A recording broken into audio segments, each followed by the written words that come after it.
সম্পত্তি ভাগ সম্পর্কে বলুন। বোন ভাইয়ের বাড়ির জমির ভাগ পাবে কি? সঠিকভাবে আদায় না করলে কি হবে? লা ইলাহা ইল্লাল্লাহ, কোনো ইবাদতই কবুল হবে না। আল্লাহ ফরজ করে দিয়েছেন এই নির্ধারিত অংশ, লিযযাকারি মিসলু হাজ্জিল উনসায়াইন, প্রত্যেক ছেলে প্রত্যেক মেয়ের দ্বিগুণ পাবে। এবং এটার জন্য আপনারা নতুন করে ফতোয়া বাইর করছেন, তা কি বাড়ির সম্পত্তি মেয়েদেরকে দেওয়া যাবে না। এই ফতোয়া যদি আপনি নিজেই বাইর করে থাকেন তাইলে আখেরাতে কি নিয়ে যাবেন আমি জানি না, কারণ আপনি তখন শরীয়ত নিজে বানালেন। শরীয়ত নিজে যে বানায় সে মুশরিক হয়ে যায়। তার সম্পদ আপনি তাকে দেন, বরকত তো নাই এই কারণেই। আরে বোনরা, আমি বিশ্বাস করেন আমার বোনদেরকে আমি এত ফিল করি, আমি জানি না আপনারা নিশ্চয়ই ফিল করেন। বোনরা ভাইদের বিপদ দেখলে মনে হয় যেন ওদের জীবনটা দিয়ে দেয়। এমনি তো মায়ের জাত, এই বোনদের কেমনে ঠকান? কিভাবে এটা সম্ভব? সব পাই পাই হিসাব করে দেবেন তাদেরকে, পাই পাই হিসাব করে দেবেন। আমি বহু বোনেরা দেখেছি তাদের জীবনটা তারা ভাইদের কল্যাণে তারা বিলিয়ে দেয়। সেই বোনদেরকে কিভাবে ঠকায়? করবেন, এটা হারাম, এটা করা হারাম। জমি বন্ধক দেওয়া যাবে কি? বন্ধক বলতে কি, যদি এটাকে ইংরেজিতে বলে কন্ডিশন, আপনার দেশে কি লাগে জানি না, তাহলে এটা হারাম, এটা সুদ, বুঝেননি? আর যদি বলেন ইজারা, তাহলে এটা জায়েজ। বন্ধক মানে কি? যদি এরকম হয় যে আমি 1 লাখ টাকা তোমার কাছ থেকে নিলাম, তোমার কাছে আমার জমি থাকবে, যেই দিন আমি টাকা ফেরত দিতে পারবো ওই দিন আমি জমি নেবো, তাহলে এটা পুরাটাই হারাম। এটা কি পুরাটাই হারাম? সুদ খেলেন, সুদ ভিন্ন নামে খাইলেন আর কি, এটা জায়েজ নাই। সালাতের পরবর্তী জিকিরের পর কি একাকী মুনাজাত করা যায় কি? আপনি তো মুনাজাত করবেন সবসময় একাকী। মুনাজাত মানে শব্দের অর্থই তো হলো একাকী কথা বলা। ইযনাদা রাব্বাহু নিদাআন খাফিয়া, আল্লাহর সাথে কথা বলতে হয় গোপনে, আল্লাহর কাছে চাইতে হয় কি?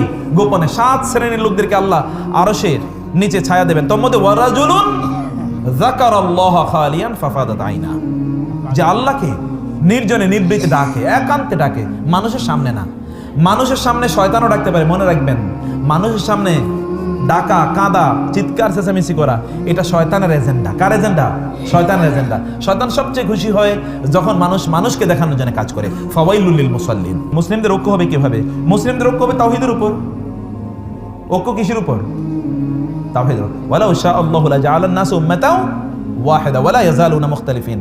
আল্লাহ চাইলে গোটা পৃথিবীর সব মানুষকে এক বানাইতে পারতেন না? আপনার এক নিয়ে তো টেনশন কেন? ঐক্য বলতে আপনি কি বুঝেন? আমি তো কিছুই বুঝি না। ঐক্য মানে কি? ঐক্য মানে আমি কিছুই বুঝি না, বিশ্বাস করুন, আমি এই জাতীয় শব্দের অর্থ বুঝি না।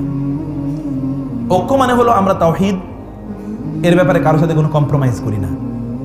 একজন হতে পারে সাউথ আফ্রিকাতে অথবা আফ্রিকার কোনো গহীন কোনো অঞ্চলে বসবাস করছে, আরেকজন বাংলাদেশের পার্বত্য অঞ্চলে করছে, সেখানে দিন তাওহীদ এর পক্ষে আছে। দুইজন কি ঐক্য নাই?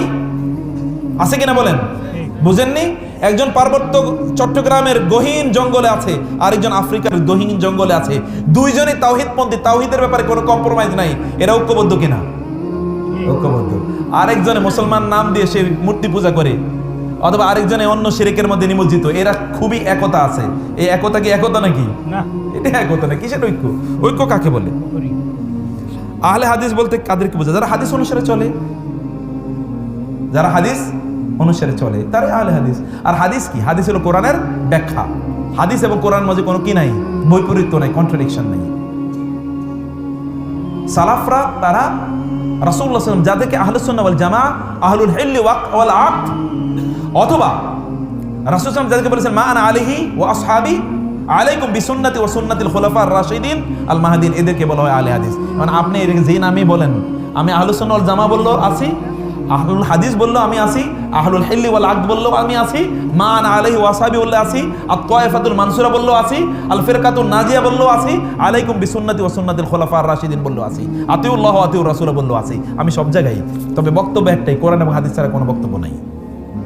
মানদণ্ড কি? আল্লাহ এবং আল্লাহর রাসূল, আর কেউ না। আর পৃথিবীর সে যেই হোক না কেন, কেউ মানদণ্ড না। একমাত্র মানদণ্ড হচ্ছে আল্লাহ এবং আল্লাহর রাসূল। হরতাল অবরোধ করা যাবে কিনা? কি জন্য করবেন? কি জন্য? মুসলমানদেরকে কষ্ট দেয় কি জায়েজ নাকি? মুসলমানদেরকে কষ্ট দেয় কি? হারাম। মুসলমানকে কষ্ট দেয়া হারাম। মুসলমানদেরকে কষ্ট দেয়া হারাম, এটা মনে রাখবেন। আপনি কারে কষ্ট দেন? কি কারণে কষ্ট দিচ্ছেন? অন্যায় করছে অমুকে, কষ্ট দিতেছেন আমারে, আমি কি অপরাধ করলাম? দিন বুঝার জন্য দিনের গভীর জ্ঞান লাগবে। এটা একটা নেয়ামত আল্লাহর পক্ষ থেকে, এটা নেয়ামত। এগুলো অনেক আলোচনা। মাযহাবের কারণ কি ইসলাম বিভক্ত হয়নি? শুনেন, এগুলো নিয়ে এত বিভক্তি, এত বিতর্ক করেন না। ভালো মূল কথায় আসেন। মূল কথা আসেন, আমাদের বক্তব্য একটাই, ভাই কোরআন এবং সুন্নাহ মানে, আর কোনো বক্তব্য নেই। এই বক্তব্য যদি কারো কথার সাথে মিলে তাহলে তো আমি তারটা মানলাম, সমস্যা কি? আমি কি তারটা মানছি নাকি কোরআন হাদিস মানছি? কোরআন হাদিস মেনেছি। এতক্ষণ যদি আমি কোরআন হাদিসের বাইরে একটা কথা বলতাম, এই জায়গা দিয়ে আমার যাইতে দিতেন আপনারা? যদি যাইতে না দিতেন তাহলে এটা আপনারা দুর্বল। বলেন জোর করে যে না যেতে দিতাম না।